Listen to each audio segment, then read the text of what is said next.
Welcome back to another episode of the Best Phone Plans Podcast. I'm Stetson, and with me today, as always, is Dennis. Dennis, how are you doing today? I'm doing fantastic, coming away from an awesome holiday and into a new one. That's great to hear. Yeah, out with the old, in with the new. I'm ready for 2021. I don't know about you. How are you feeling? I'm definitely excited for 2021 because a lot has definitely happened over 2020.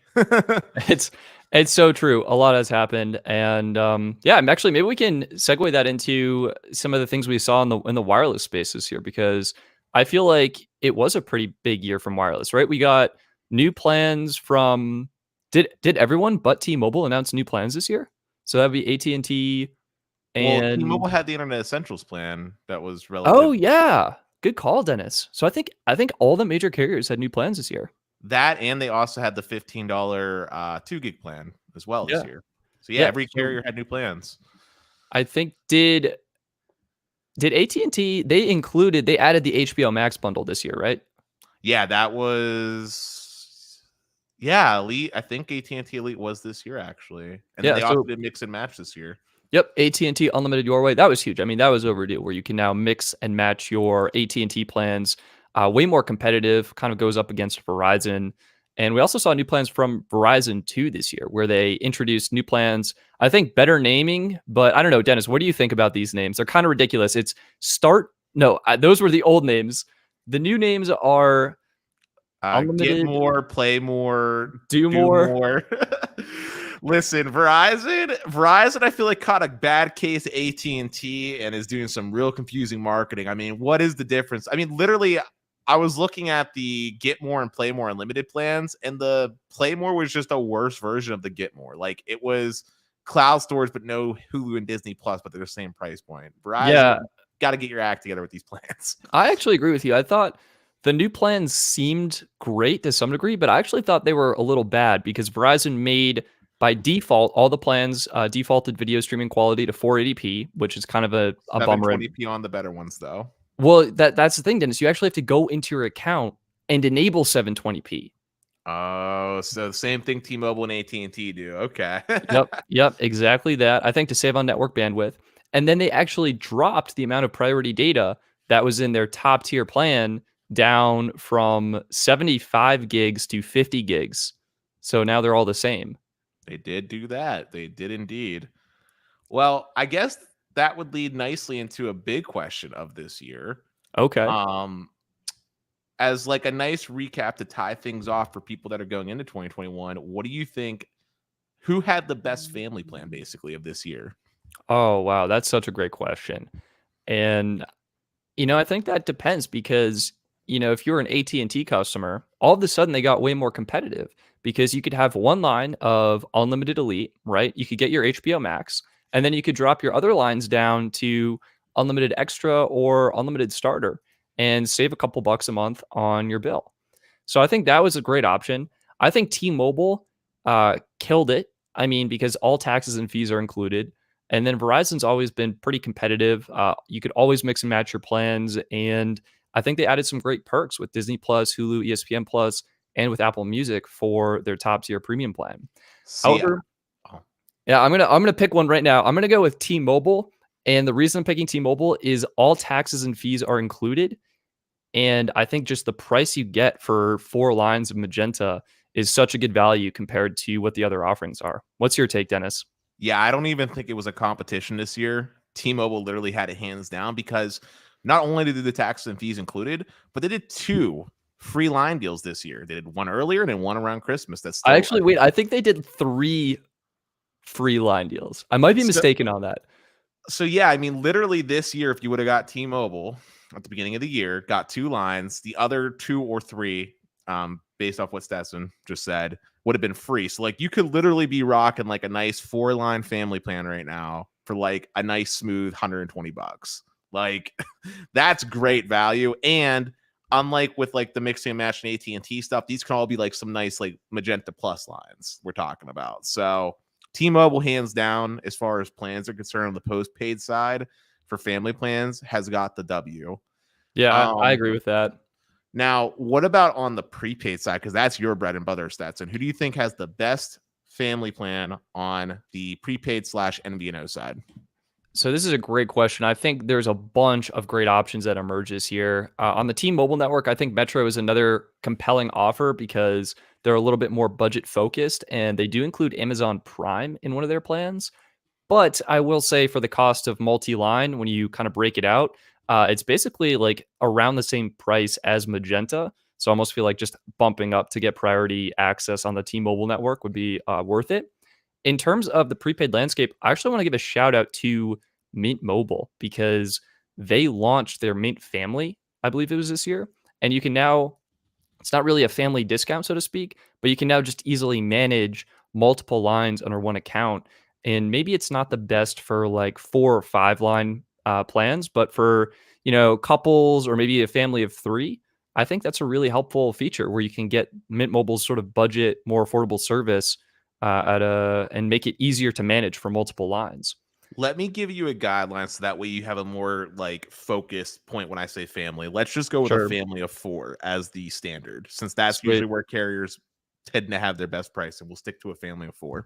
All right, then I think the winner is easily okay. I'll pick 2. I'll go Visible, best cheap unlimited data plan out there. Phenomenal option.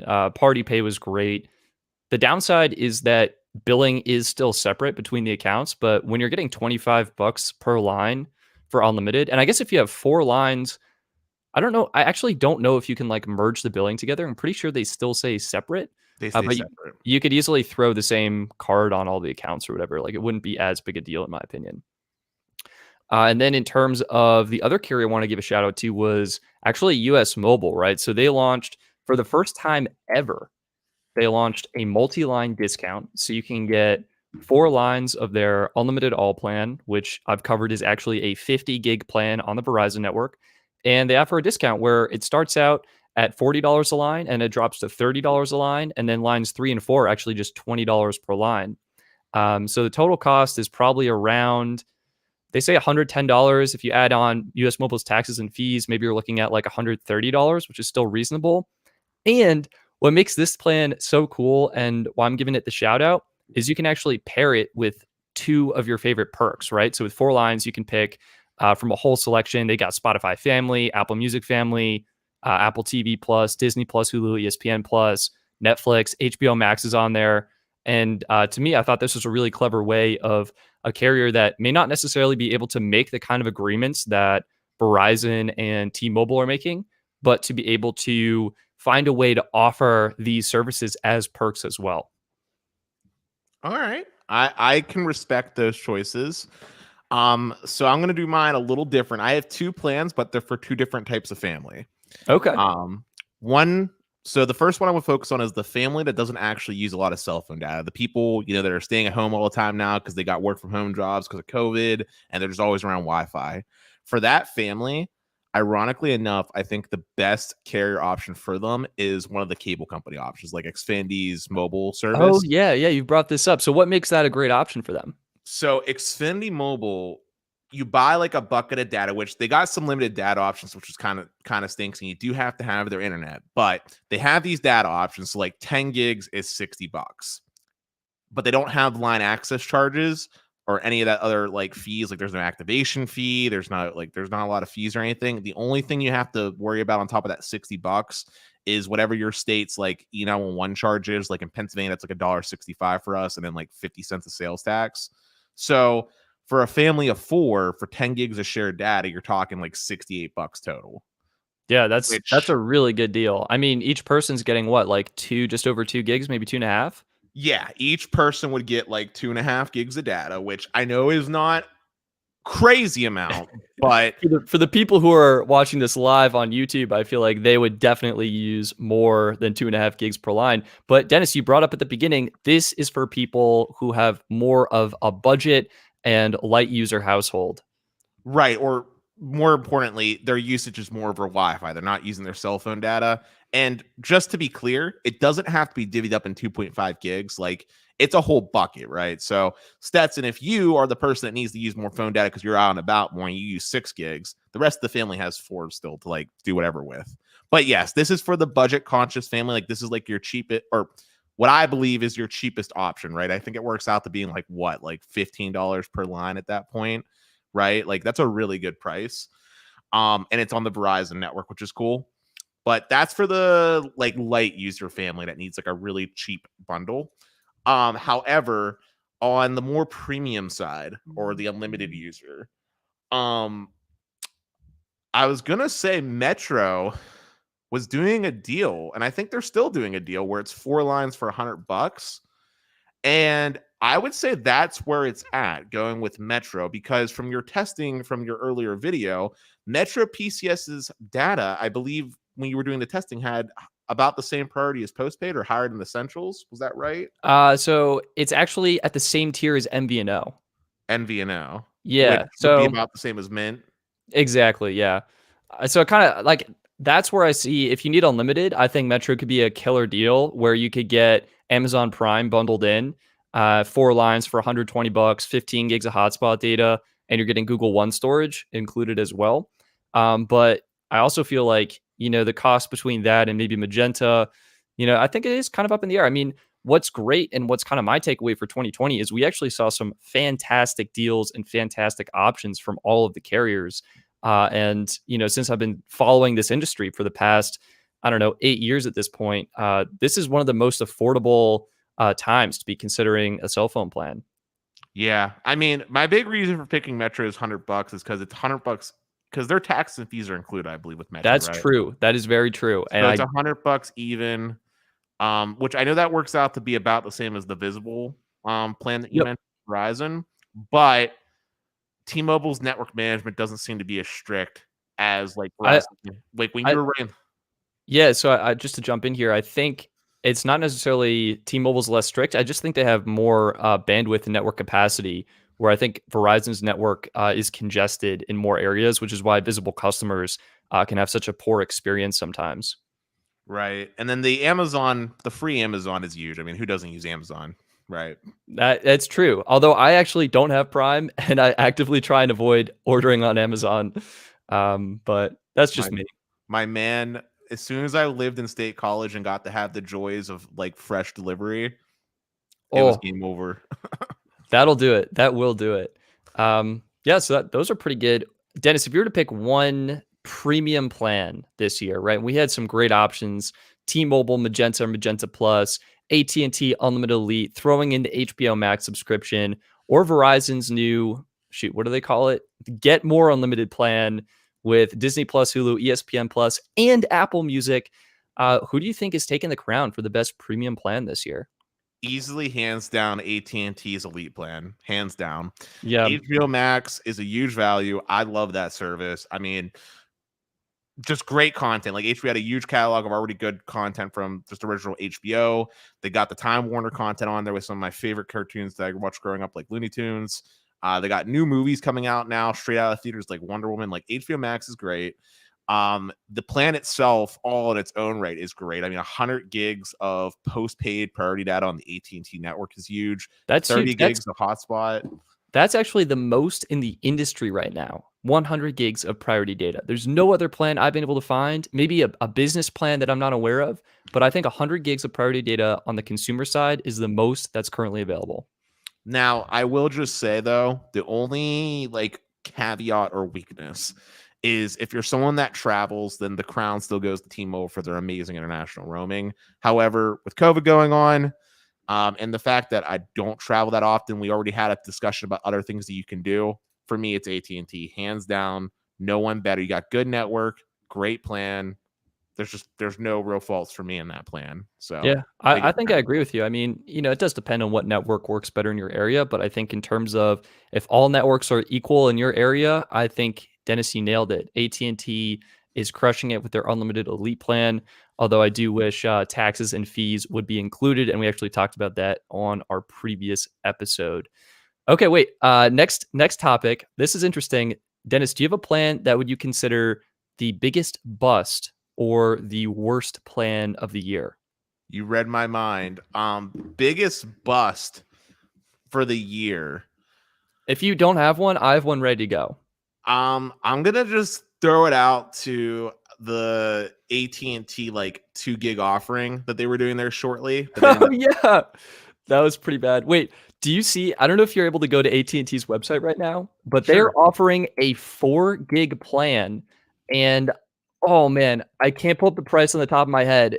I think it's like $65 a month or something like that for postpaid. Yeah, So I'm on their website right now. I'm trying to scroll through all their clear because of course they market their unlimited first. so 4 unlimited. gig plan, I see it, $40. 4 No, gig. that's for 5 lines Oh, though. oh, $50 for one line. Oh my god. $50 for 4 gigs of data. Okay. What? Who is doing that? Just to throw out some comparisons, we have US Mobile, $30, 30 gigs. Visible, $40, unlimited, like literally unlimited.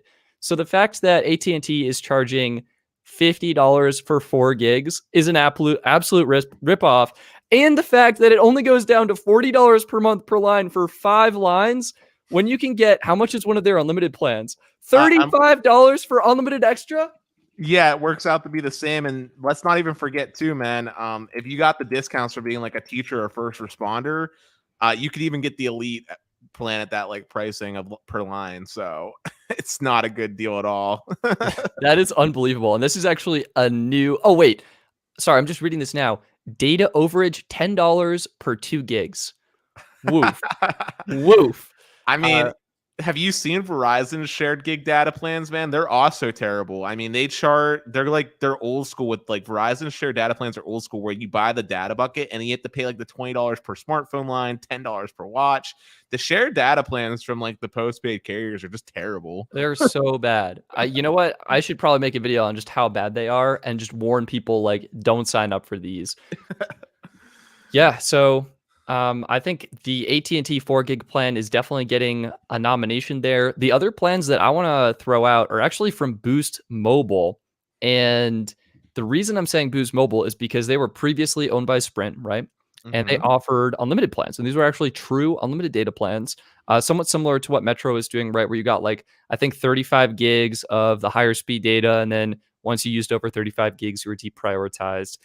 But what happened was after the merger, when Boost Mobile was acquired by Dish, they suddenly had to pay T-Mobile to get access to their network. So these true unlimited data plans suddenly got capped at 35 gigs. And then you were switched to unlimited data at 2G speeds. So I think that deserves my nomination for Bust of the Year as well, because you're signing up for a plan you think it's unlimited, and then all of a sudden your data is basically getting shut off, which is it's no fun. It's no bueno. It's not a good experience. Not only that, but it's more expensive than it used to be as well. Um, Yeah. so yeah, Boost. Although I will just say I don't fault them too much considering the situation that Dish is in at the moment. So, Yeah, but yeah, I but totally yeah, understand it. I mean, it makes sense. It's kind of like, here's why they did it. Okay, like if you use less than 35 gigs, I'm sure it's fine. They probably had some reasonable multi-line pricing as well. I mean, we Um, saw Metro or not Metro, excuse me. We saw Mint when they roll out their unlimited plan. It's not really like a true unlimited plan, yeah, right? oh yeah, you just have to know what you're getting into, and I think Yeah. that's kind of the bummer here is that all these people who were on true unlimited plans suddenly got capped at 35 gigs, and not the best experience in my opinion. So we talked about the best premium. We talked about probably some of the best cheaper plans already and so forth. But my question to you is if you had to pick just one plan to win the absolute like overall crown for being MVP, which plan is that for you? Yeah, this is a really great question. I mean, for me, I'll give a light shout out to Mint because I use them as my personal carrier. But I think honestly, for this year, I think Visible's true unlimited data plan at, when you get that multi-line discount for $25 a month, I honestly feel that's just such a good value for so many people. It really does help out. You're getting Verizon coverage, and yeah, it's just so affordable with all taxes and fees included and unlimited hotspot data. I mean, it's really hard to compete with that. So I think that might just be, I mean, the deprioritization is real. And I mean, you could very easily like rip that plan apart just because of how slow and potentially unusable it is in certain markets. But I don't know. I just feel like the value you got, especially at a time this year when people needed more value than before. I feel like that plan is kind of my MVP right now. Dennis, what are your thoughts? Do you have a top pick? Yeah. Ironically enough, even though I didn't mention them when I was talking earlier, I give it to US Mobile. Oh Uh, yeah, they're another great I was company. gonna say, and the reason I give it to US Mobile is because for people like myself, they do have add-ons to give me higher speed data. And I also really love what they did as far as actually giving me the option to choose um like a service to get reimbursed on if I have like a family of 4 lines. To me, that's immense value, and they're not like forcing me to have Netflix, for example, if I didn't want Netflix. I just love how they're handling it. Like it's just a credit that they apply on my bill. It's not real convoluted. So for me, overall package, US Mobile. Yeah, I think that's a great point, and we definitely got to actually. I had US Mobile down for my most improved plan or carrier because we saw them update their plans multiple times this year. Their $15 plan went from 2.5 gigs to 3.5 gigs, which is actually kind of a better deal than Mint Mobile. US Mobile's taxes and fees will make that $19.19, so closer to $20 a month, but still phenomenal for a monthly option. And the family discount. This is the first year they introduced the family discount, which is huge. And they now offer international eSIM plans so you can get data on the go, which I think is incredible. Even in the United States, they have options, which I was really blown away at just the huge strides and improvement US Mobile made this year. I think Wi-Fi calling is now available on the T-Mobile network as well. So yeah, that's my most improved, and it sounds like your overall top pick for the year. Yeah, that's my overall top pick for the year. I think it suits the most people. Absolutely. All right, let's move on to our next topic here. I had some recap big things that happened over 2020, and looking through some of the items, we basically touched on a lot of the different things. The one thing that stood out to me actually was getting a call from Ryan Reynolds, middle of the pandemic, right? I don't know if you were aware of this, but Ryan Reynolds basically they did a campaign where he left a voicemail to all Mint Mobile customers, and it was pretty humorous, pretty funny, great way to get some engagement and interaction. Oh And yeah. yeah, I was very aware of it because I literally looked it up on YouTube because I don't have Mint personally. And I subscribed to Ryan Reynolds' channel and I've been watching all of his commercials, which yeah, aren't they so um, good, Dennis? What do you think of them? I love them. Like the most recent one, I actually saw a really recent one recently on Reddit. I was scrolling down, and for Christmas, he had this commercial. He was talking about like having like a low budget, and it just has two hands on like a green screen. He's like, it's like all about saving you money, and it's talking about the buy three get free 3 free months on Mint Mobile. So yeah, no, that was awesome. But no, I told you about that call when we privately talked. I was like, what carrier, like what company actually does that, calls all their customer and leaves a voicemail? And I loved that Mint ran with it and then did a follow-up video of some of the calls that people called him back. Yeah, I love that. I love that people actually took the time to call that number back and then leave a voicemail of their own. Dude, that was honestly, it brought such a smile to my face, which was just awesome. Um, Taking it from this joyous point, I want to say something that was cool that I'm excited about starting to finally happen. And it's that many more carriers started to embrace eSIM, albeit in a frustrating way. At least it's being adopted at this point, right? Like we saw eSIM support across all the major carriers finally take effect, like AT&T, Verizon, and T-Mobile, and then Verizon prepaid as well, and AT&T prepaid. Like we saw that come out. Visible's getting eSIM support, even though you already heard my horror story. Yeah, that's like on my list. Maybe I'll do that this week or something. Just an eSIM activation guide for people. Yeah, and then I'm just really glad that that technology is finally starting to become adopted more widely because I think it's going to be pretty huge just from a consumer standpoint and experience because we already talked about some of the perks, right, of having that. Absolutely. Yeah, I So mean, easy switching, easy activation, try a service or coverage before switching. I think it'll be immense, and it'll be great when that rolls out even further. I think another thing this year is, to me, this felt like a really big 5G year. But how do you feel like the carriers handled 5G? And do you feel like 2020 was the year of 5G, or do you think it'll really be like 2021 or even later? so I think this was the year that 5G became like a buzzword to the average consumer.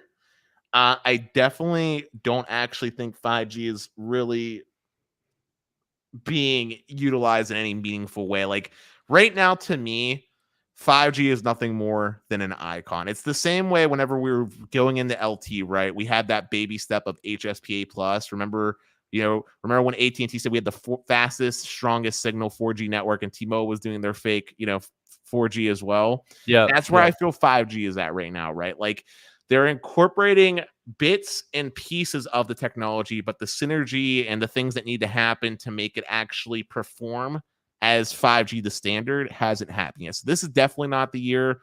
I don't even think next year is going to be the year for 5G, to be honest. Yeah, I agree. I mean, I think in my mind, what we're really waiting on is for the current auction to finish up, and then we have to wait for all of these bands to be decommissioned, and then we have to wait for Verizon, AT&T to actually go ahead and build out their sort of mid-band 5G networks. And I think once those begin to roll out, that's really when I think we'll be in like 5G prime time. That's my well, there, take. well, there's a lot of things, right? I mean, even if I snapped my fingers and Verizon, everybody had the spectrum they needed, we still have to wait on the permitting, which takes a long time. Right now, a lot of equipment isn't really up to necessary snuff for all the providers. Phone support, hasn't reached mass adoption to the point yet where we can start decommissioning like LT networks and moving more spectrum over to other things. I mean, there's a lot that needs to happen. I think 5G to be the thing that I want it to be. We're looking like 3 years out. I mean, we're talking funding, we need workers. Like there's a lot of time here. What I will say this year was kind of cool though is that I think this year was pretty exciting overall as far as like cell phones are concerned.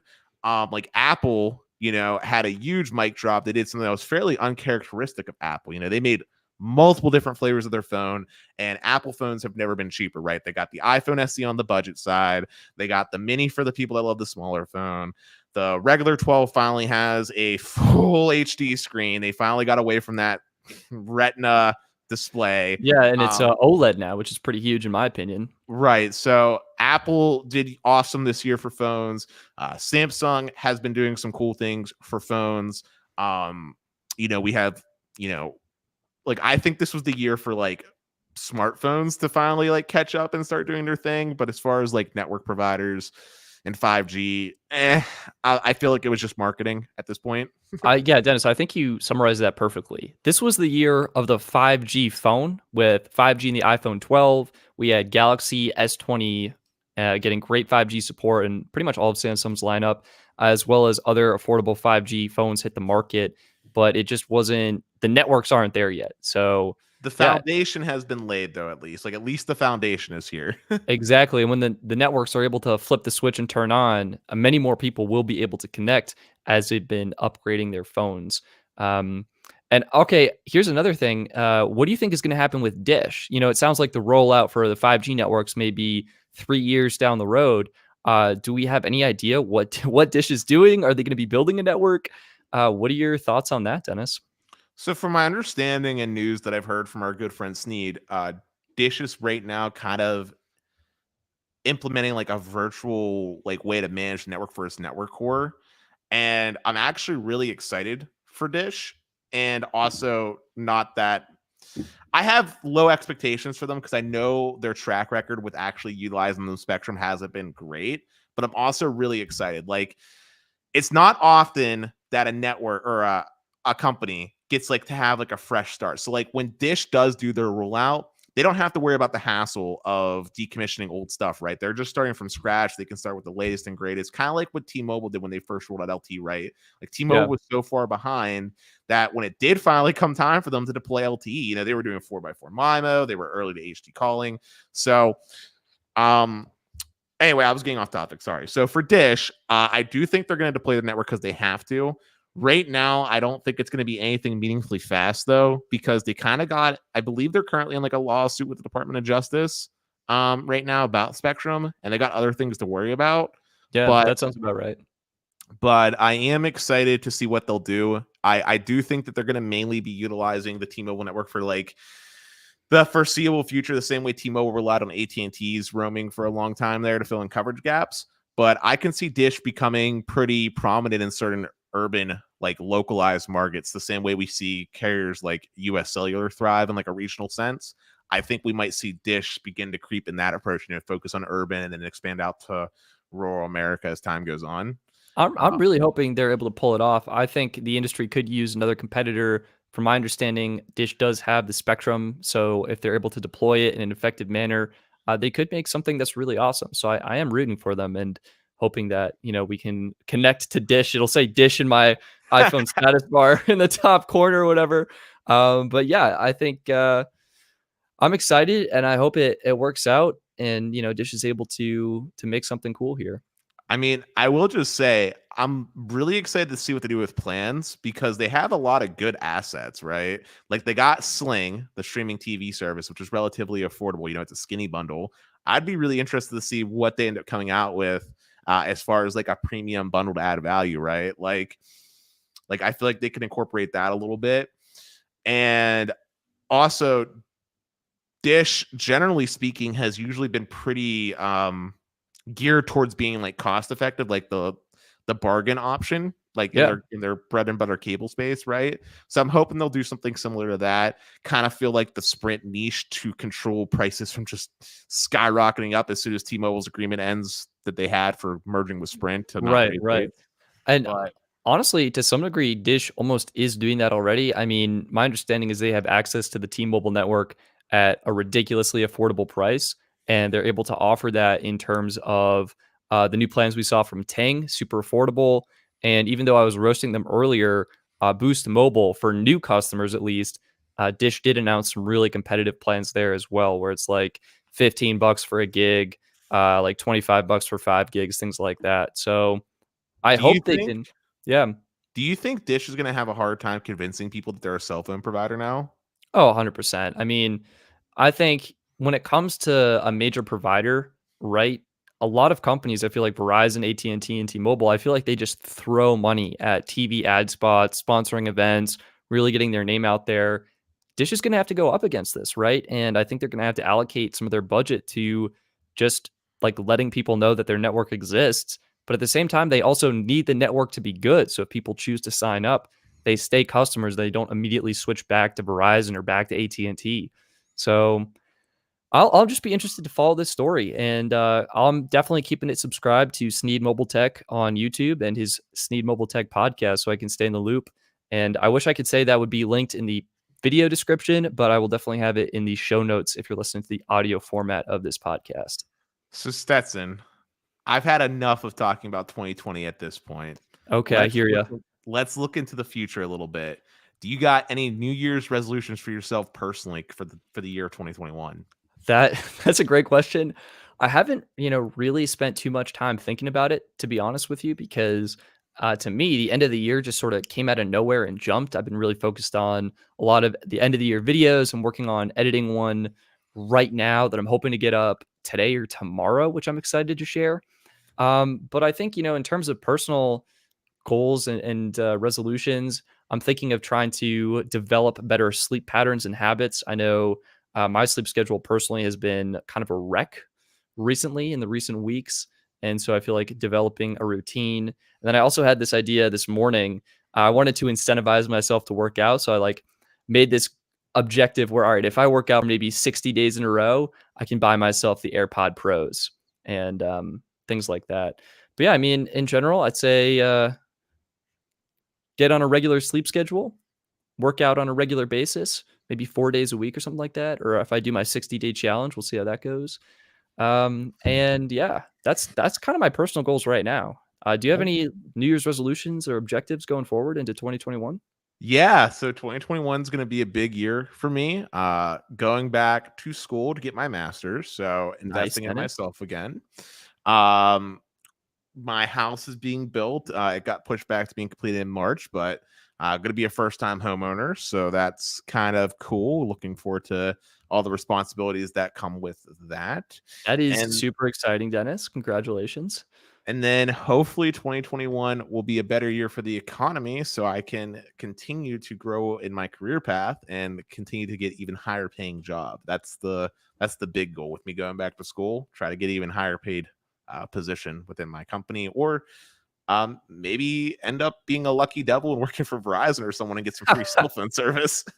That would be great. Do you have like an ideal salary in mind? Like, do you want to be earning like 100,000, 200,000, $500,000 a year? Yeah. Ideal salary for me would be like 120K. That sounds great. I was gonna say reason I pick that number is because with all the taxes and Oh, fun stuff, yeah. it's gonna realistically be about around like the 80,000 mark, which is a very comfortable lifestyle that I can then use to plan for like a family with my girlfriend and all the adulty things that people dream of. So yeah, I just want to make some more moolah, and then that way maybe I can be more like Carlos and have like one cell phone plan with like business elite and all that different stuff too. Do some He's really amazing. He's amazing. Yeah. yeah. I like that. I almost want to say my goal would be to earn 200, maybe $300,000 so that I could pay someone as a full-time employee and pay them an adequate like 120K salary, right? Or something like that. Well, guys, you know what's gonna happen now. Stetson said it. He's gonna pay me 120K. He's gonna be the one. We'll see. But I think it's just be so fun to be able to like build a business that can really just pay its employees well. And I think it really inspired me to say that is that I was watching a Linus Tech Tips video on how much money he's earning and where his revenue streams come from. And one of the commenters said, like, congratulations, you're providing a job and a means of supporting a family for 30 people. Like, that's incredible. I thought that was so cool. So props to Linus for building that empire. And maybe that's something I'll take baby steps towards. Get an employee number 1 and employee number 2.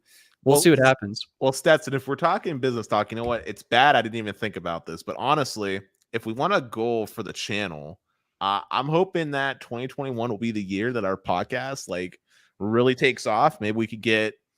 I would love it if we could, by the end of 2021, if we could have a podcast live stream where we have 5,000 concurrent viewers. Woohoo, that is crazy. That is an ambitious goal, and I love to hear that. I don't know. I have mixed feelings about this, and I'll tell you why. It's because I feel like we can do an excellent job creating the podcast because that's what's within our control. But sometimes when it comes to viewership, that's just not something we necessarily have control over. And I say this as kind of myself, where at one point I was hoping to hit like 500,000 views per month on YouTube, and it's like, wait, I really can't control that. All I can really control is how many videos I'm putting out and the quality of the videos I've been putting out. And so I guess for my channel, I've been focusing on like the quality, doing like more in-depth analysis of certain plans and speed tests, and just trying to make videos that are more interesting and that people want to see. While we can't control the amount of concurrent viewers, if we do everything else right, I think it'll all come. I mean, we got an awesome loyal fan base. I'm sure if we do like some crazy special or set some goal, like, you know what? I'll just say it now. Guys, if we get an episode of this podcast where we have 5,000 concurrent live stream viewers, I will turn on my camera and I will pie myself on the face for the stream. Wow. That's incredible. You know what, Dennis? I see that. I honor it. I respect it. I will stand with you, and I will also turn my camera on and pie myself in the face for the live stream of 5,000 concurrent viewers. There we go, guys. I just said a mission. Although to be fair, it might have to be the following stream because we won't know if we hit 5,000 or if we're going to hit 5,000 when we go into the stream. Fair point, but you could always buy one of those cans of like Whip It. Those things last forever, and just have it on hand, and then just get like a plate or something, and just put Whip It cream on it. So there you go. I mean, that stuff lasts for like ever, right? So That's true. All right, I love it. That's going to be the goal for this podcast by the end of the year. Dennis, we're going to work together, and we're going to try and make that happen. Yeah. Anything else going forward? I mean, no, I mean, obviously there's lots of goals and dreams, and honestly, I set them pretty high enough that even if I fail, I still got somewhere further. So I'm not one of those people that's like, I'm going to lose 20 pounds. I just kind of have more vague goals because I know life's not a straight path, right? It's usually I agree with that. Yeah. For me, it's like about consistency and doing it. And I'm happy to say, Dennis, this is our 4th episode of the podcast, and they've been coming out every Thursday, and I love it. I love it. Yeah. No, that's been great. I just thought of one other goal though. Yeah. 2021 will be the year where we get some guests on. Besides our Yes. favorites. Yes. I completely agree. We will definitely make that happen. There will be guests on the show. I might have to change up the interface of the live stream because right now we have 2 phones, but we're gonna need a 3rd phone if we're having guests on and stuff. But yeah, Definitely. that'll definitely happen. I think last episode we talked about a lot of the New Year's resolutions we would give to the carriers and the networks. Do you want to quickly just touch on some of the things we'd love to see going forward?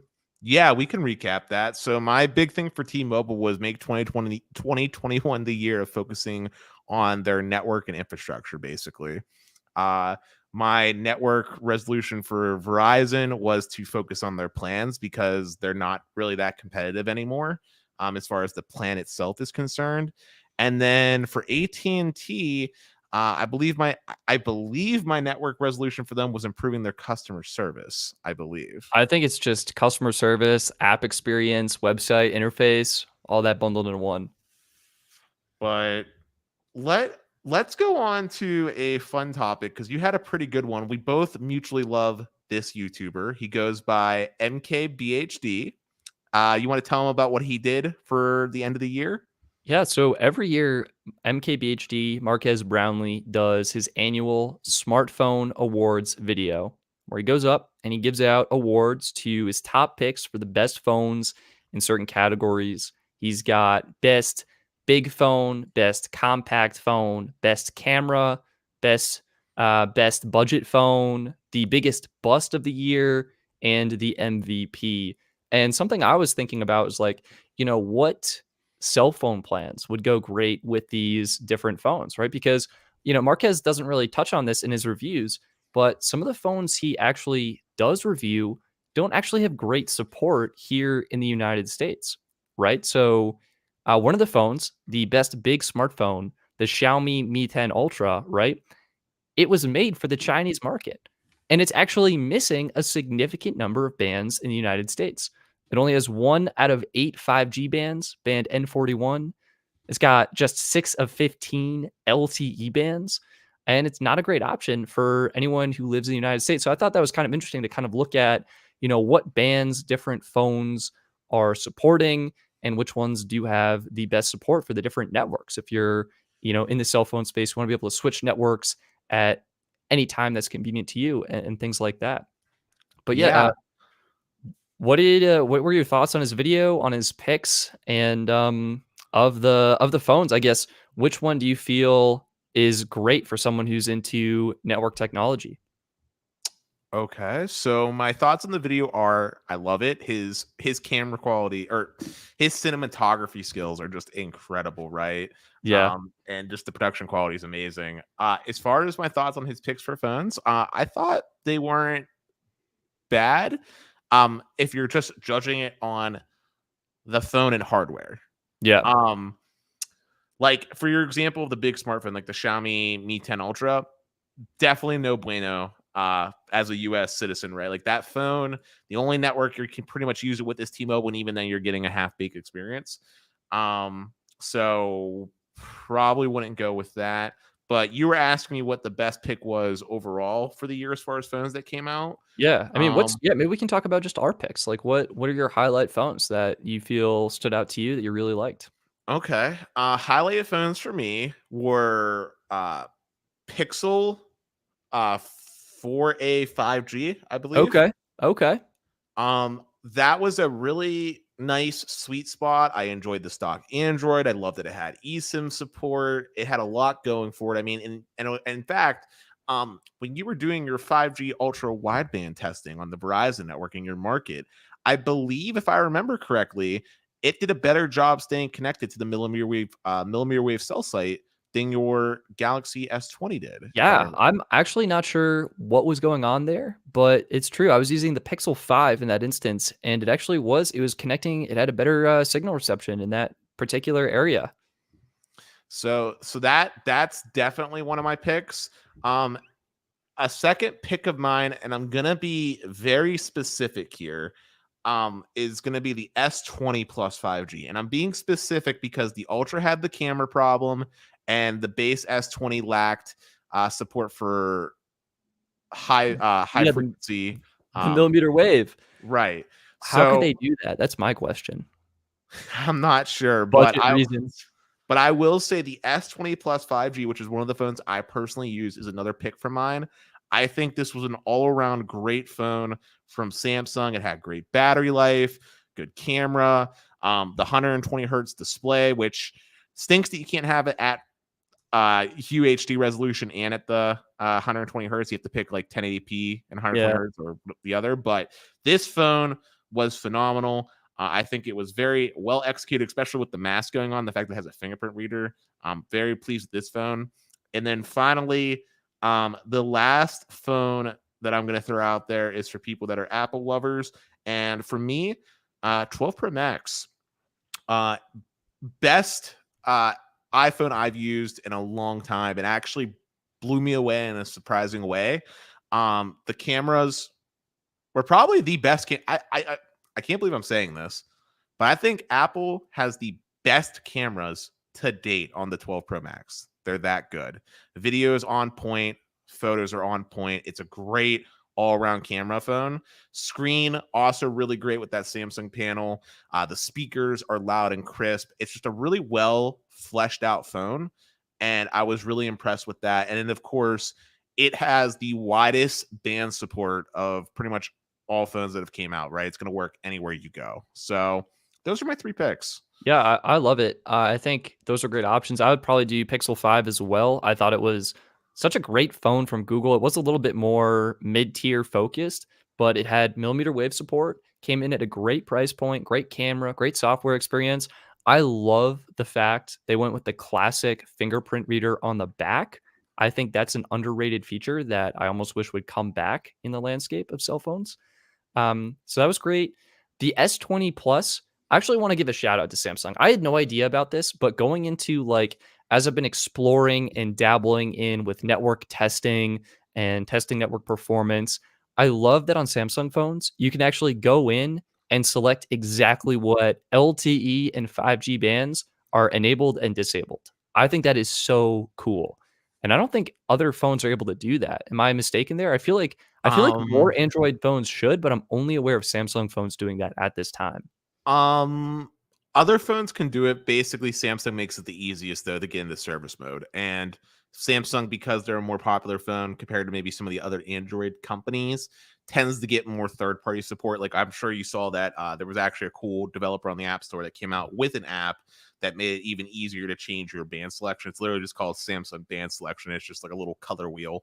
But yeah, other phones can do it. It's just not as common knowledge. Yeah, I'll put it that sure. way. I also give a shout out.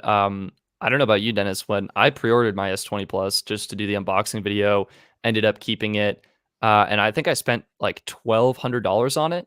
What does that sound about right? Sounds about right. Although I will say I only spent 400 on mine. What? That's what I was gonna say. Like you can buy this phone on. I'm looking on Swapper right now, and it's going for like 560 bucks. Yeah, no, I got it new directly from Samsung. Do you have like trading credit or something? Yeah, Samsung was running a really good deal. I ended up trading in my old iPhone 8 Plus, got like I think like 500 bucks from the iPhone 8 Plus or something like that. And then I had like Samsung reward points for using their Samsung Pay that I also ended up using. And then I double dipped that with like cash back that I had from Discover. So out of pocket from me, as far as what I actually realistically spent, I only spent like 400 bucks. Such a So good deal. Yeah, I'm always scared about doing some of the trade-in programs because I've heard of people like the devices won't arrive at the facility in the as described condition or you won't get credit. What has your experience been using Samsung's program? So trade-in experience goes as follows. Doing it with the carriers, nightmare. Doing it directly with manufacturer has been a consistently good experience to me. I've never had a problem with Apple, never had a problem with Samsung. In fact, Samsung, despite I don't know if people actually think of them like this, but they actually have great customer service in my experience. I remember when I got the Note 4, I had issues with the back cameras, like optical image stabilization. It was like one of the first phones to like adopt that back then. Yep. And what ended up happening basically was I ended up exchanging so many phones with them. Samsung just got to the point where like the guy was just like, you know what? Keep the other phone too. Don't even worry about it. Like walking away with like 2 Note 4s, which was cool because for the one that had like the weird broken back camera, I just gave it to my dad. Like he's not taking pictures. It was still a working phone all around otherwise, and it worked out fine. And Samsung even gave me a credit one time towards my payments whenever like I'm trying to remember the details of what happened. Basically, I sent them back one of my phones and I was waiting for my replacement phone to like come in, but like something happened with like I don't know what happened, but basically it ended up getting sent back. Like Okay. like it never like It came. didn't it FedEx is didn't make weird. it. Yeah, like FedEx is weird and sucks, but that's nothing new. But anyway, what ended up happening is Samsung ended up sending me out another phone, and because of the inconvenience, they ended up giving me like a credit for like $50, and I ended up using it to buy. I'm sure they had this planned out, but I ended up using it to buy some Galaxy Buds. Yep. So Yep. They got you. They have it all laid out. Well, that's actually really interesting to know because sometimes this is actually my hack. You can sometimes purchase a phone in good condition that you can use for trade-in for less than the cost of the trade-in value you get for it. So it makes sense to actually buy a phone specifically used to trade in.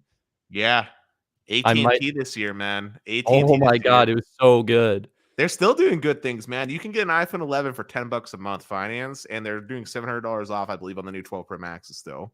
Oh, Uh, yeah. al- Props to AT&T. Although I will just say, on the topic of buying new phones, are you actually a fan of like the whole trade-in program? Because me personally, I wish carriers would kind of go back a little bit to when they just did raw price points off. Like, if you look on Xfinity, I keep bringing up Xfinity, and I'm sorry, but if you look on Xfinity Mobile's website, right now they're doing $250 off on all the iPhones, Yep. and it doesn't require a trade or any like anything weird. Just the transfer your number from another provider and like activate a line or whatever, and they just give you the 250 off, which I appreciate that simplicity because then I can do something else with the phone, right? Like I could keep it as a backup. I can give it to my little cousin. I could do other things with the phone that still has value and it's preventing some e-waste, which I know is like an off related topic.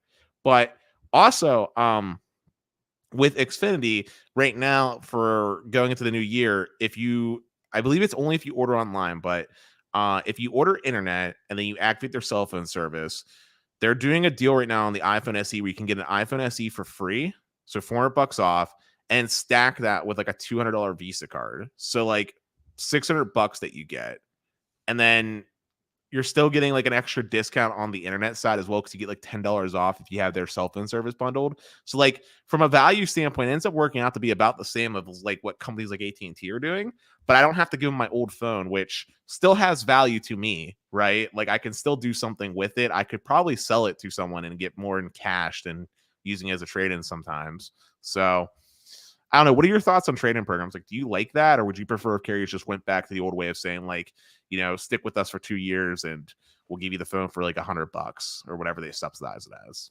I'm big on keeping my independence and actually not getting locked into any kind of financing agreement.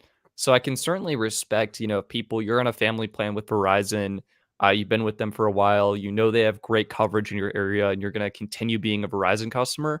I totally get it. Makes sense to take advantage of any trade and promotions they offer. But for me personally, as someone who, switches carriers so frequently and who tests out all the different networks, I'm actually a bigger fan of buying the phone at full price outright and then selling my old phone online on eBay, Facebook Marketplace, Swappa, things like that.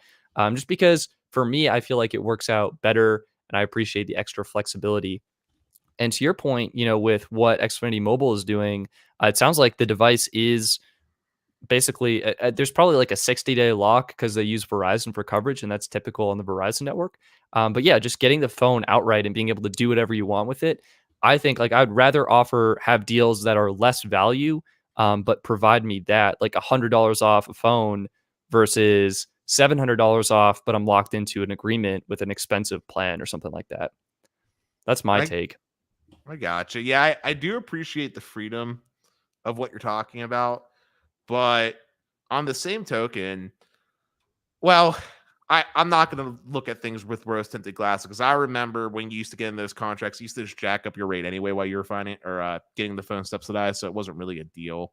Yeah, But the plan was expensive, even if the phone was more affordable, and, that's my whole thing is if, you have a situation like with, the current pandemic where, um, you basically have circumstances change and you suddenly you use less data or you need to call people more, and I think it makes sense where, um I think it makes sense to have that flexibility where you can switch plans and you can pick something that meets your needs and you can actually end up saving money. So for example, if you are, locked into a Verizon commitment, then you're stuck paying that 70, $80 a month, $90 a month for an individual versus if you have the phone outright, you can enjoy the premium data and the premium service when you need it.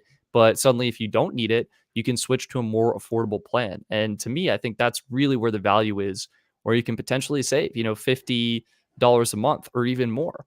And, an example that I like to bring up just because I know it off the top of my head is with, T-Mobile and Mint Mobile. T-Mobile Magenta is $70 a month, but if you can get the same, pretty similar service and you meet your needs with Mint Mobile and it's $20 a month, you're saving $50 a month or $600 a year. That's huge. Same thing goes with Verizon, where if you're saving, if you're on Verizon $80 a month and you go with Visible, you're saving $520 a year. I also think that's huge. So I don't know. I think it goes either way. I think if you're in a family plan and you can take advantage of the promotions, absolutely go for it. But if you're someone like me, more of an individual, I think the freedom and flexibility, uh, even like to have the option to switch carriers in the future and take advantage of maybe a new trade-in deal for a different carrier, is a way to go as well. But yeah, that's kind of my take there. Dennis, should we move on to some of our Patreon questions and thought questions for the show?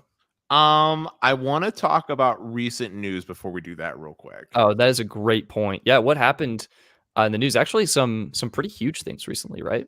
Yeah, two major instances. So, since we have a lot of cross overlap with viewers on our channel, I'm sure you've already heard about some of it from Sneed or other awesome YouTubers in the community. But there was the Christmas bombing that happened at a central office in Nashville, Tennessee, at AT&T headquarters, kind of deal that like knocked out um, tons of internet infrastructure and caused thousands of people to not have their cell phone service work with AT&T and T-Mobile in the area, and I believe even Verizon for a short period of time, although they got some like emergency cell sites set up. So that happened recently, and then also even more recently, T-Mobile got hacked and had customer private information basically exposed yet again. Which topic would you like to focus on first? Yeah, I mean, I think AT&T is probably the big story here where you have basically what showed us how important AT&T's network infrastructure was. And I think my takeaway is just how much we need redundancy in these systems and services that we rely so heavily on. Yeah, I definitely agree. Like the internet, when the internet was first being designed, it was supposed to be like a totally like open thing, but as time came on and companies became a thing, we keep seeing it get more and more centralized because it's more efficient, it's more cost effective, right? ISPs are that way, where they have these big head ends that store all their equipment that serve millions. Um, Even like online websites, right? Like think about this for a second, right? Before you even access the internet, you have two gatekeepers. You have your internet service provider, who is one who could totally control your experience. Like if they really wanted to be nefarious, just block you from accessing specific DNSs to say competitor services. And then you have Google, who's like an arbitrator of the internet, right? Like before you do anything, right? The search for a web browser or a web search, it's all done through Google. So if something happens, which it did happen, Google had that. Google had their major outage recently too, which knocked out like all Google services. The internet becomes useless and companies aren't able to do stuff because we're so reliant on these company services. Like it's really not a good space. And hopefully this will be a learning point of the importance of having redundancy, right? Not just relying on that one main fiber trunk, but having already a second route in place, having the extra towers, having the backup batteries for when terrible storms happen so that you have backup plans A, B, and C, because anything that can go wrong will go wrong, basically. Yeah, what is that, Murphy's Law, I think? Yeah, Murphy's Law. um, and I will just say, like, even though this happened to AT&T, at least in my personal experience, I found that T-Mobile is the weakest when it comes to having redundancies in place. I find that they do not do the proper things to have backup batteries in place or backup generators in place. And I find that they're most prone, like this year, when they were doing the upgrades, right? We saw that major failure where like all of the Northeast had no T-Mobile service. Do you remember that from earlier this year? That major Yeah, I outage? think I do. Yeah, I do remember that. So But it's amazing. I mean, I think to me, it really shows that we need to prioritize emergency services and really make sure that the people who need the service have access to it. It's reliable. It has backup systems in place so it stays online. Because really, I mean, with the AT&T situation, when the 911 services went down, that's pretty huge. And I even was reading that some hospitals were affected, and even T-Mobile was affected, like 250 miles away, just because they were relying on certain AT&T components. So I think, to me, as you said, Dennis, like this is kind of a wake up call, and I think it shows that all carriers and all networks need to kind of come together to form redundant systems to really make sure they can deliver the service and the experience that customers need. Because if they don't, I mean, you're potentially missing huge bits of information, and it hurts sales. Like if Amazon Web Services goes down, right, or something like that, you just miss out on so much online commerce and transactions and things like that, along with just need to make sure emergency communication services are up and running. with how important it is that these communication services do stay up and running, especially since like dispatch and stuff like that rely like, the first net deal, right?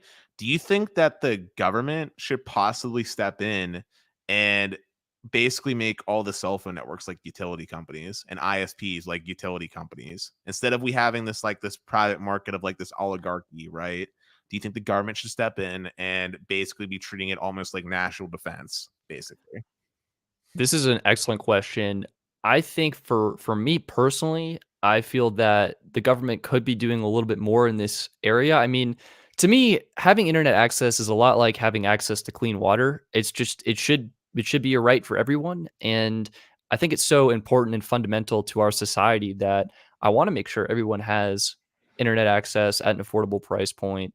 But I don't know. I'm kind of torn because, on the other hand, it may be possible that having competition between the major providers helps spur innovation and challenges them to think in new ways to stay ahead and to stay competitive and stay leading. But on Does the other it hand, I Does it mean, really though? I mean, like, if we think about it for just a quick second, right? Like, yeah, competition's great when it works properly, but at a certain point, the market gets so concentrated that the competition doesn't matter. Like, for the longest time, they're right. AT&T and Verizon, when they were the duopoly and T-Mobile and Sprint couldn't touch them, right? We yep, saw plans were super expensive. We didn't see either of them try to do anything like groundbreaking to capture more market share because they already had like the vast majority. So like nothing really happened there, right? And we get the facade of choice with all the MVNOs, and we are seeing some exciting things. Like I will not deny we are seeing some very exciting things, but at the end of the day, like when it comes back to the core most important thing, network performance, we generally see the same trends across the carriers, regardless of how we slice it, right? Like urban markets like New York are always the focus for all the carriers. Rural markets are always the ones that suffer and are behind. And like that trend has been going on for it seems like as long as the dawn of time type of deal. And it hasn't changed. Like no it's carriers true. went out and said, like, you know what? There's an unfulfilled niche in this market, rural Americans. I'm gonna go out and just focus on no carrier's ever done that. So do you think that it might be worth just being like, you know what? Government comes in, owns all the infrastructure, and then if companies want to say lease data like MVNOs do, they can, and then they can do their own thing. But the government's job should be the ones to maintain the infrastructure, something like that. Like, do you I think could that would be see. better? I'd be open to different approaches. I'm not sure. I feel that the government has been particularly functional in certain capacities. So maybe a private entity that could execute what you're describing at a much higher and more effective and efficient level, I'd be totally open to that. And I'd actually be curious if there are other countries that end up doing this and how that works. South Um, Korea. South Korea Boom. does something like what I'm talking about, where basically there's two carriers, they share the same infrastructure, but they still do their own things, and then there's like prepaid options. But at the end of the day, they share infrastructure. And in like places like Europe, like France, I was talking to a random YouTuber. He was telling me he's getting like 2.5 gigabit internet being rolled out for like 30 euro. I'm just like, Oh my wow. gosh. And It's actually so true. I see comments on all my videos that I think in India and many European countries, the cellular data rates are just so much cheaper. It's unreal. well, the reason it's cheaper is because it's funded by taxes. Like it's mandated, like stuff like this is what's going down, and the government says, it's fiber. Like boom, here it is, and like the upfront cost is expensive, but the government has that ability to pull things together. Like believe it or not, like in the U.S., like I'll give you my state of Pennsylvania in particular. So Pennsylvania, the tier one ISP here is Verizon. They're the ones that lay like the main fiber trunk that everybody else, like Comcast, ends up having to hook up to at some point, or Armstrong, or some other provider, right? And we in Pennsylvania actually took funding from the E911 recovery fee that we charge to pay for Verizon to lay down fiber across all of Pennsylvania and get all Americans connected. And that was like 20 something years ago. And it was supposed to be done by like 2008, and then we extended it to 2012, and it never happened. And there's other states that did very similar things with Verizon and AT&T. Some of them ended up doing lawsuits. But long story short, we saw a lot of the money get like pocketed, basically. Or they would do weird things with like servicing one house and saying the whole zip code was covered, right? And they just kind of like broke the deal, and nothing ended up happening. Like, I feel like, That's a sign. That's a sign we need yeah, something to change. yeah, like I feel like if the government was doing it, at least people could like actually complain. Like you can vote out your local congressional men, and a lot of the problems and expenses would kind of go away, right? Like if the federal government is the one that's putting up towers, right? Your local municipality isn't going to be able to like fight you about permitting. It's the federal government versus some private entity, right? Like we're seeing it with millimeter wave being a big issue. People complaining about it popping up. If the Yeah, government, you're probably right. We probably have faster, more efficient rollouts of networks. I mean, look at China. Yeah, yeah, it's so true. It's so true. And the other thing is we have basically the spectrum, the frequencies, and the infrastructure to cover everyone and provide amazing speeds. But because everything is so segmented and not working together, we come up with this more fragmented experience where in some states you get excellent coverage on one network, and in other states that network is really poor and another network dominates. Yeah, I mean, you want to talk about inefficiencies. Think about the fact of this. 700 megahertz, right? Like Yep. AT&T might have blocks A and B, T-Mobile might have block C, and then Verizon might have D. Or like there's lots of instances where spectrum isn't like continuous. And so that's why AT&T had to deploy like three-way, four-way, five-way carrier aggregation, right? To combine all these different bands, when it'd be so much easier just to deploy a big old 100 by 100 block of band whatever, right? Like that's Yeah. way easier. And then phone compatibility could also get a lot simpler too, not only for us as domestic consumers, but also for people that come like internationally as well, right? Visit. It's so true. It's so true. Like just think about the confusion back in the day when CDMA and GSM were like fighting each other. Do you Oh remember? my gosh, yeah. That was a disaster. I don't know how that happened. I think we were one of the only countries where that was a thing too. I'm pretty sure the rest of China, the world. South Korea, and I think maybe Japan were like the three that like had CDMA. Yeah, and everyone else was just like, "Yep, GSM. That's the way to go." So much easier. I really respect that. But off the topic of redundancy, I want to focus on T-Mobile and their data breach because this is not the first time. Stetson, Yeah, I have 3 active lines on T-Mobile right now. first, I want to ask you, what do you think T-Mobile's doing everything they can to actually keep us secure? Like, do you think this is just part of the game that happens, or do you blame T-Mobile for this happening as many times as it has? I think at this point, I'm gonna blame T-Mobile, and they just I think they're factoring this in as like a business expense, like, all right, this probably happens, then we pay this much to fix it, and we move on. I don't know, or maybe they're just being targeted, but to me, it seems like they could be doing a better job. That's my take. What would T-Mobile have to do to basically like earn your trust again or make you feel like they're actually doing something? I would want to see a report of what they're actually doing and why. Like the problem they found, the steps they took to isolate the problem, and then what they're doing going forward to make sure it doesn't happen again. I just feel like that sort of transparency and openness with the consumer, for me at least, helps build trust and confidence in the network and the company itself. Yeah, I was gonna say I would agree with that sentiment, and I was just gonna tell you, but I actually have some real changes I'd like to see. Um, Yeah, First is that so I'm sure you've heard about the SIM swap scam, where like someone yeah, calls in. that's huge. Yeah, T-Mobile, easiest one to trick. I swear to God, half the time when I call in, the representatives I do not even ask me for my special pin that I have set up, like at Oh, all. yikes, that's And pretty big.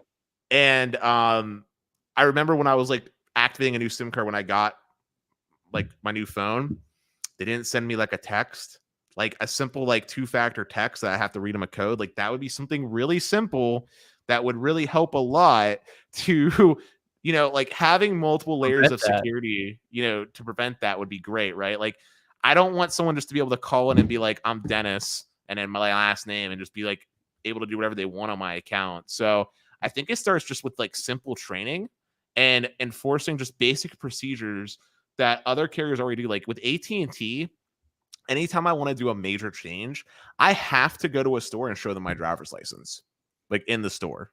Yeah, Like, that and that I sounds right. and every time I talk to AT&T, they ask me for the pin before they even talk to me even about a billing question.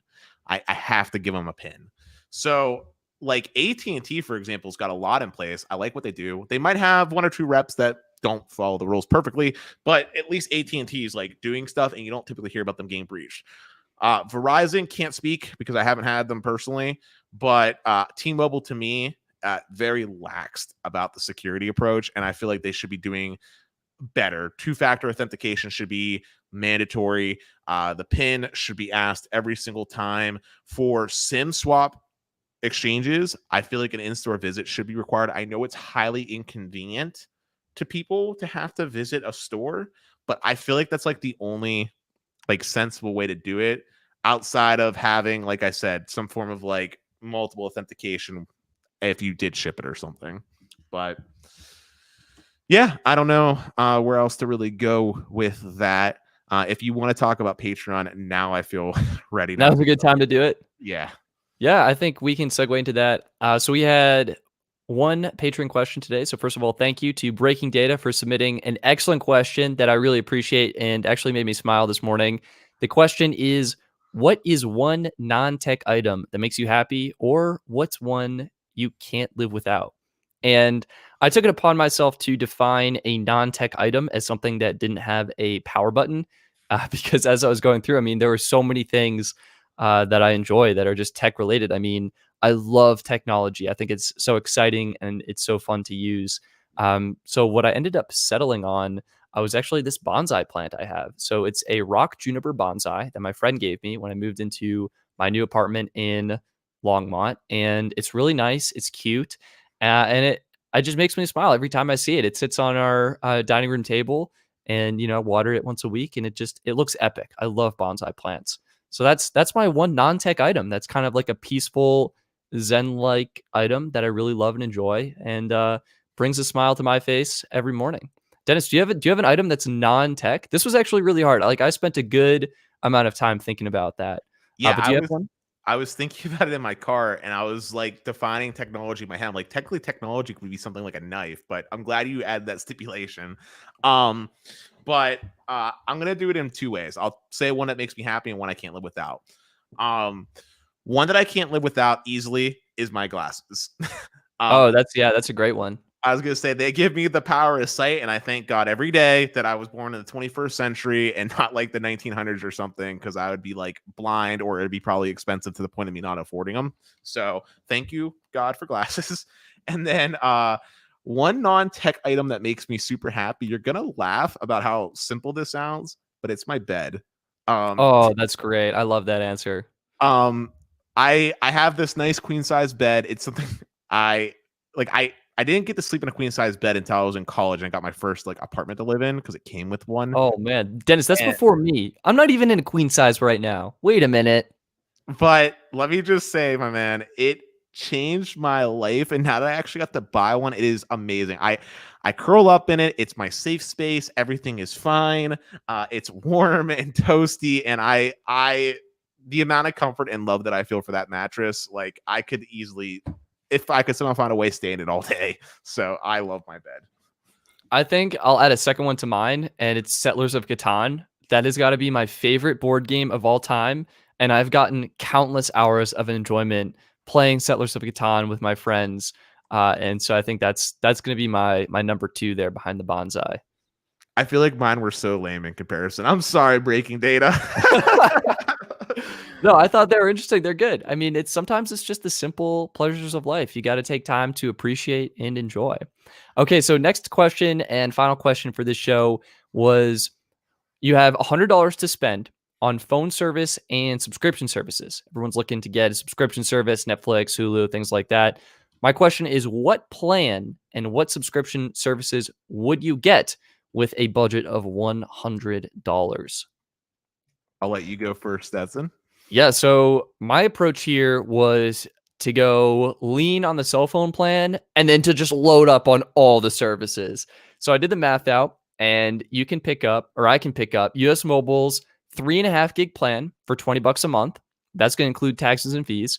Then you know what? We have $80 to work with here. So let's just load up on the services. We're talking, you can get Google Stadia for $10 a month. You can get Disney Plus for $7 a month. I don't actually watch sports, so ESPN and Hulu are kind of worthless to me. Maybe you're more into gaming. You can throw an Xbox Game Pass for $15 a month. We can get the 4K premium Netflix plan for $18 a month, YouTube Premium for $12.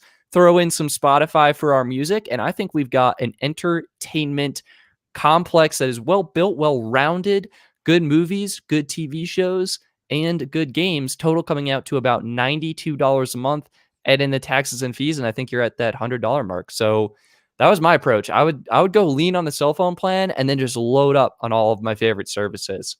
Dennis, what's your approach to this scenario we got? So I went one of two ways in my mind. I keep bouncing back and forth, but I'm going to say one that probably won't apply for most people. What I would end up doing is I would get what's called Internet Essentials. It's something that Comcast offers for like low income people that you can apply for, which I could totally get with the power of using my dad. But basically I would get Internet Essentials so that way I have internet from Comcast, which is $10 a month. And then with that, I would be able to get their cell phone service, their unlimited everything plan for $45. And the reason why I choose that one is because it's the only prepaid, basically like NBNO style plan on Verizon network that gets like priority data, which is important to me. So I'm at $65 right there. And then I also have the perks of actually having home Wi-Fi. Oh, and I would have Peacock Premium for free, which people can laugh, but Peacock has some good content. And that's at $65. And then as far as streaming services that I would buy outside of that, Netflix would be one of them because I want to be able to talk to people. Most people have Netflix. HBO Max would be my second one because out of all the other streaming services, that's probably one of my favorites. And then I would lastly get the Hulu Disney Plus That bundle. ESPN bundle. Yeah, that's a great combo. I mean, I think it's honestly amazing the different options you have to choose from here. And it just comes down to like what you value and, how much you want to spend or maybe how much you just want to be saving. So yeah, I thought it was fun to play around with that. And maybe a fun video would be like to do that at different price points, right? Like if you've got $50 to spend versus $100 or maybe something even lower or maybe $200, what you could do. Or maybe for families, throwing some math there. Yeah. I mean, I will just say, if you wanted me to not pick, like if you wanted me to pick a broader term, I would just swap out Xfinity Mobile for Visible, basically, in a nutshell. Oh yeah. I mean, I think it's a huge value you get when you can get a more affordable plan that works for you. I feel like you just have extra capital to work with, to invest in yourself, to invest in more entertainment, maybe to go out to dinner once a week or something like that. Just fun little things that add up. And I think it can help mentally, at least for me. Like, all right, maybe I do this. Maybe it's just tricking myself into spending more money. But like, all right, I'm saving money on this. I can just allocate it towards that, and it's like a fun little perk. Well, let me just ask you a quick curveball question. Okay. I know we didn't really plan this out, but if you could only have one streaming service, just one, and it has to be $25 or less, what streaming service would you choose to have? I'm gonna go with Netflix here, and oh man, I'd probably go YouTube Premium, but I don't know if that was intended to be part of the question. But I just love that so much, I would easily go for it. But otherwise, I would go Netflix, and the only reason I say that is because I've had Netflix for a while, and I've enjoyed a lot of their Netflix originals, like Stranger Things, and they have a lot of the content I enjoy. So I don't spend too much time following TV or the entertainment industry. So just based on my experience already having Netflix, I'd probably just continue to have it. Like I'm not actually familiar with a lot of the shows on HBO Max, on Hulu. I've never even used Hulu to be honest with you.